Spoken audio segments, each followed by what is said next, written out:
Ciao, vediamo come realizzare un effetto duotone con Photoshop. Di che cosa si tratta? Sostanzialmente di utilizzare due tonalità di colore per andare a illuminare cromaticamente l'immagine. È una tecnica molto utilizzata nella pubblicità, soprattutto sul web, ed è molto semplice da realizzare. Una volta che abbiamo caricato la nostra immagine con Photoshop, andiamo a duplicare preferibilmente il livello originale, trascinandolo sull'iconcina crea un nuovo livello nella parte bassa del pannello livelli, dopodiché andiamo a utilizzare la prima tecnica. Ebbene sì, perché non esiste soltanto una procedura per raggiungere questo obiettivo, ma due tecniche. La prima, con il livello copia selezionato, ci spostiamo sulla parte bassa, apriamo il menu a tendina relativo ai livelli di regolazione e andiamo ad aggiungere un livello tinta unita. Da qui andiamo a decidere il primo colore, che dovrà andarsi a mescolare con il tono colore dell'immagine. Andiamo per esempio a utilizzare il blu, lo selezioniamo dalla tavolozza dei colori, clicchiamo su ok. Ora fondamentale, dal menu dei metodi di fusione andiamo a selezionare il metodo colore ed ecco qua. Con questo metodo di fusione ci assicuriamo che il livello tinta unita blu agisca cromaticamente sul soggetto e sull'intera immagine.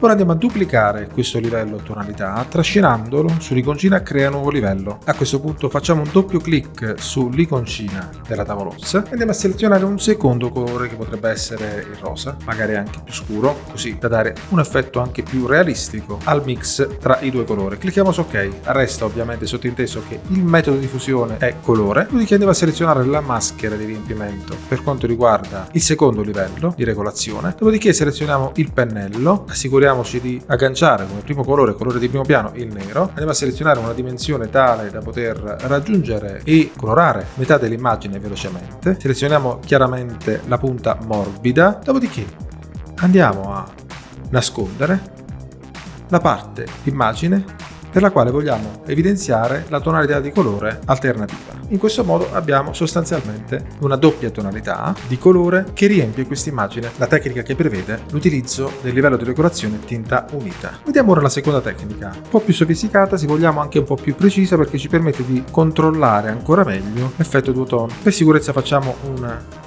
copia del livello sfondo con il livello copia selezionato. Anche qui ci spostiamo sul menu dei livelli di regolazione e andiamo ad aggiungere un livello sfumatura o gradiente. Dopodiché si aprirà il pannellino relativo al riempimento sfumatura, apriamo il pannellino riguardante l'editor, scegliamo un qualsiasi editor, poi chiaramente lo andiamo a personalizzare. Per esempio andiamo a scegliere qui il primo colore selezionando il marker nella barra inferiore, andiamo a selezionare non so il viola, chiaramente andiamo ad annullare il secondo colore e possiamo annullarlo anche semplicemente cliccando sul marker nella parte superiore e andando a dare un valore 0 di opacità. Clicchiamo su ok. Ora andiamo a dare una direzione, o meglio un'angolazione lungo la quale questo gradiente si deve distribuire, per esempio 180 gradi, quindi in orizzontale da destra. Lasciamo chiaramente una scala al 100% allineato con il livello con il metodo percettivo. Clicchiamo su ok. Ora andiamo a fare una copia di questo livello sfumatura. Anche qui lo andiamo a trascinare sull'iconcina crea nuovo livello, dopodiché clicchiamo, o meglio sull'iconcina del livello copiato, riapriamo l'editor e andiamo a dare un secondo colore cliccando sul marker principale all'inizio, per esempio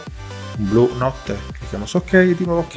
A questo punto però andiamo a dare un valore di 360 gradi all'angolazione della seconda sfumatura. Lasciamo tutti gli altri parametri intatti come sono e per entrambi i livelli andiamo a dare un metodo di fusione colore sia per il secondo che per il primo. Ed ecco qua, abbiamo sicuramente agganciato un valore molto più realistico dove i due colori, che in questo caso sono stati costruiti con l'editor sfumatura del livello di regolazione sfumatura, si vanno a mixare e a matchare con i colori del soggetto principale dell'immagine. A questo punto non ci resterà che esportare la nostra immagine oppure ad aggiungere del testo se dobbiamo realizzare una grafica magari per il web. E allora cosa aspetti? Se ti è piaciuto questo video non dimenticarti di iscriverti al canale per non perderti nessun altro video su Photoshop, Illustrator e tanto ma tanto altro ancora. Ciao, grazie e al prossimo video!